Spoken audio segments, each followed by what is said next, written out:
my name is, and I don't know whether you all capture me as Ricardo Martin or Rick Martin. I go by both.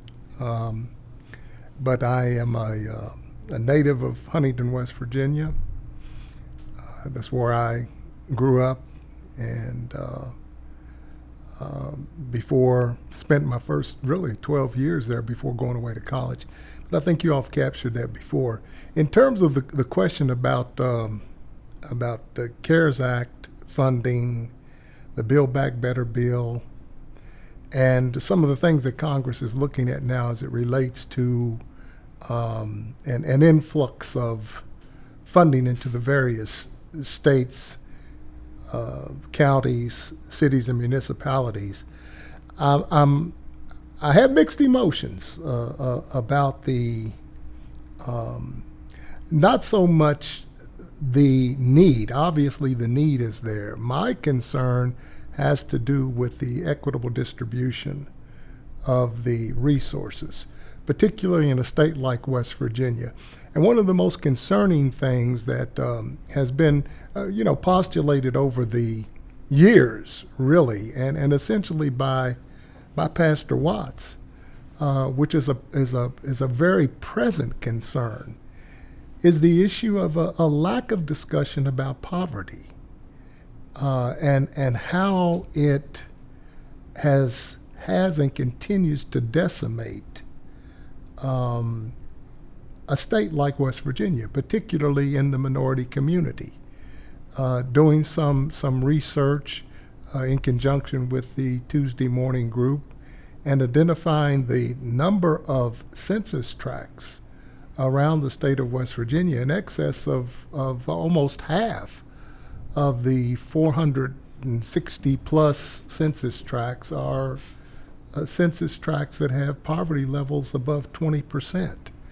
And yet there's been no talk about addressing the issues of poverty in the midst of this influx. I mean, we'll never see the influx of funds come into the state as we have with the CARES Act, and the potential for the Build Back Better, as well as the monies because of the pandemic.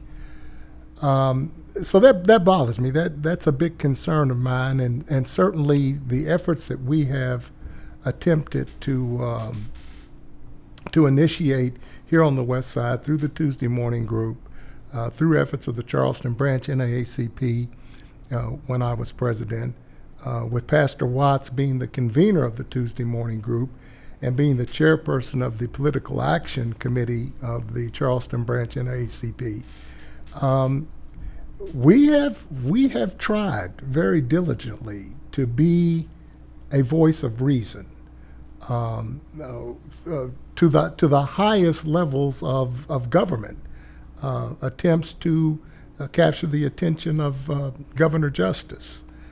Personally wrote him and delivered to his office a letter pleading for him to give some attention to a vision that was really birthed by Pastor Watts, that was called the 2020 Economic Equity and Justice Fund, which was simply postulating the idea that 20% of the $1.25 billion that was coming into West Virginia under the CARES Act, that 20% of that be allocated to the census tracts with poverty levels 20% and above in the year 2020.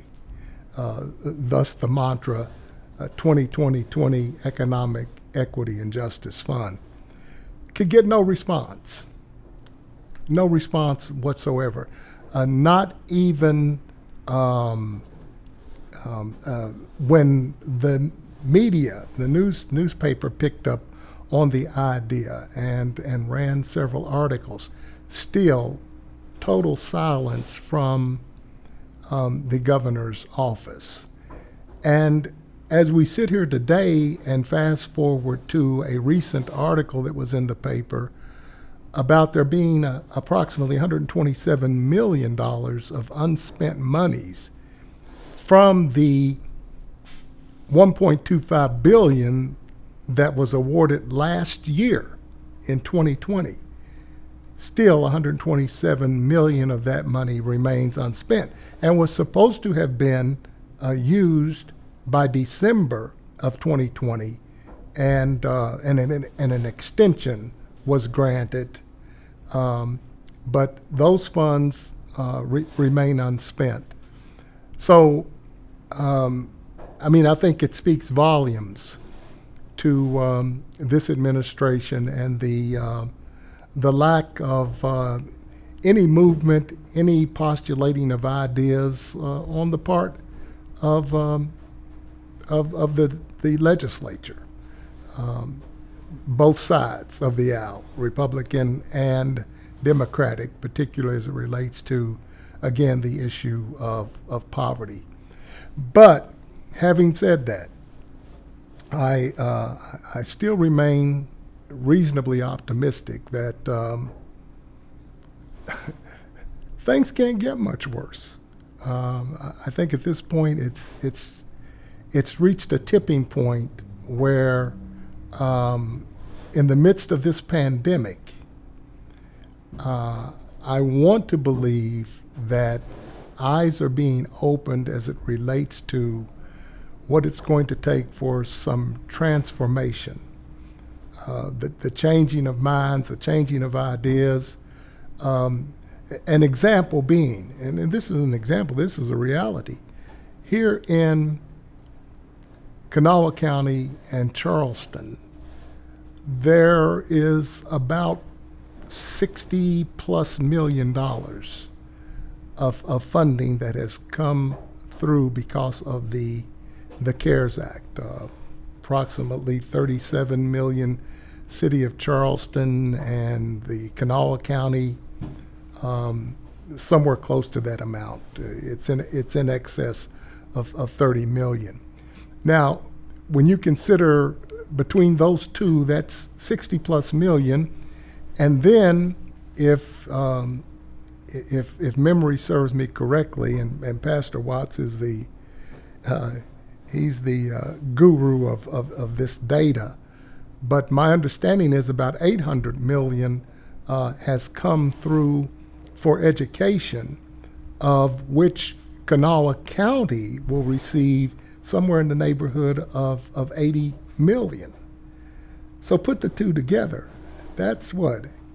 That's $145 million that has come into an area the size of Kanawha County, and yet we're hearing very little about plans to use that funding.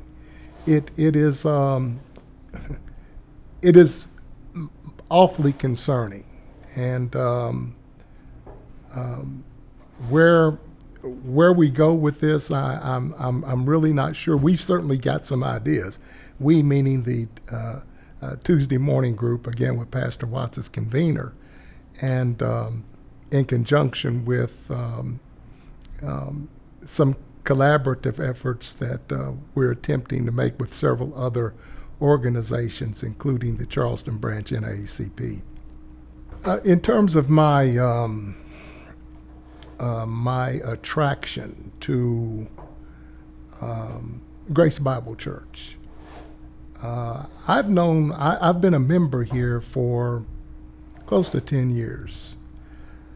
I've known Pastor Watts for a little over 30 years. I worked for over 30 years in state government with Workforce West Virginia, and my office was one of the several funding sources for the Hope Community Development Corporation, where Reverend Pastor Matthew Watts is the CEO and director. So that gave me an opportunity to observe him if you will, from afar. I was always a little reluctant to get too close in terms of a friendly relationship with Pastor Watts because I never wanted to run the risk of it appearing that there was some type of favoritism on my part. I retired as the Deputy Executive Director of Workforce West Virginia, and we were responsible for millions of dollars in workforce development funding all across the state. And as I said, including some funding that went to Pastor Watts' organization. So I observed him from afar for a long time, and one of the amazing characteristics about Pastor Watts that I became more and more convinced of was a mantra that had really been instilled in me from a very young age, and that was truth. My mother was a stickler for truth. And I can hear her voice just as clear today as I did at a much younger age. Mom could not tolerate a thief or a liar. And that characteristic of being a truthful person was so noticeable in Pastor Watts. To this very day, he's a truth teller. And he speaks with courage and conviction, truth to power. And I watched him translate. I like to consider myself a spiritual person. And I look for that relationship between Bible teaching, faith, and the walk of the person. Because I think we all strive to walk out our faith. And, there's a scripture that comes to mind. It's in Micah. As a matter of fact, I pulled it up on my phone. He has shown you, O man, what is good. And what does the Lord require of you but to do justly, to love mercy, and to walk humbly with your God? He does that. He loves justice. He loves mercy. And his walk is an humble walk. And then, as I look to Scripture overlaid to the person that I want to feed me spiritually, it comes to mind, when I was hungry, you fed me. When I was thirsty, you gave me to drink. When I was sick, you ministered unto me. When I was in prison, you visited me. This fellowship hall has seen times when it's been full of kids after school coming here to be fed and to be tutored.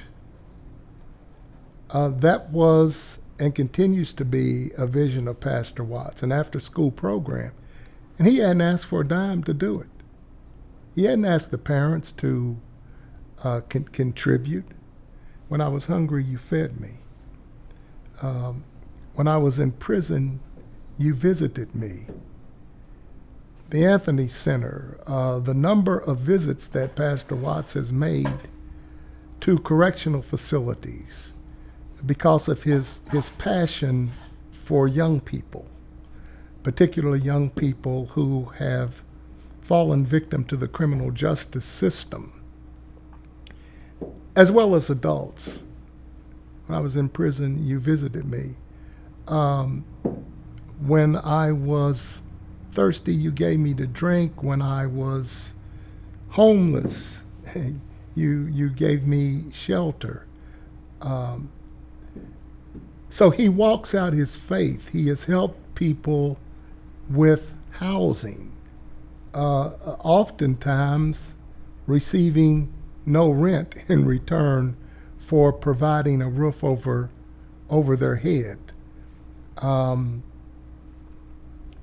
It's just been amazing to me to watch him walk out as a man of God, his faith, in almost every field of human endeavor, whether it be education, health, criminal justice, the juvenile and adult correctional facilities, whether it's discrimination.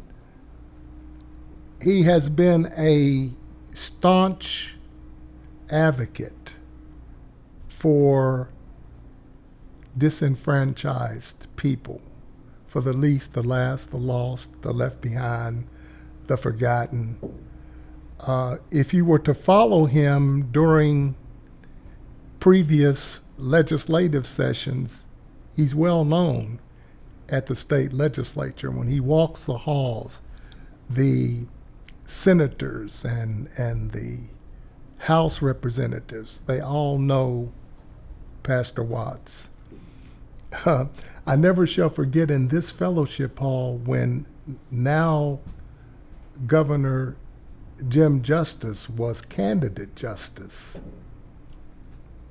He was invited to attend a meeting here and share with those in attendance a little bit about his platform. And I don't know whether I told this story in a previous interview or not, but Justice made some comments about how the African American community had been treated by previous administrations. And those statements included reference to, well, they've never done anything for you. They're not going to do anything for you. In other words, I'm the man. I can change all of that. But prior to me, you had no hope. And I never shall forget Pastor Watts said, "Whoa, wait a minute. Hold it right there. Now, everything you said up to a point may have been correct. But where you messed up, where you stumbled, is when you said, we have no hope." He said, "Oh, because we have hope."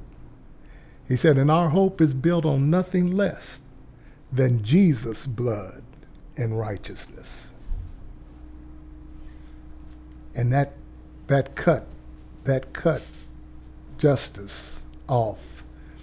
There was really no more he could say after that. So it's those kind of things that have been attractors to me and my wife as we worship here at Grace Bible Church. He translates the scripture into real life experiences. And I would simply close with this. There's another scripture that says, "For we know that all things work together for good for them that love God, for them who he calls according to his purpose. And it's no doubt in my mind. I mean, I am totally convinced that God has a calling on the life of Pastor Watts. And it's a call that has attached to it a purpose. And I believe that's the reason that any of us are here. Are we here to be blessed, or are we here to be a blessing? And I think in Pastor Watts' case, and that's what just enamors me so with him, in his case, I believe he believes that God has called him for a purpose, and his has been but to say, "Here am I, send me."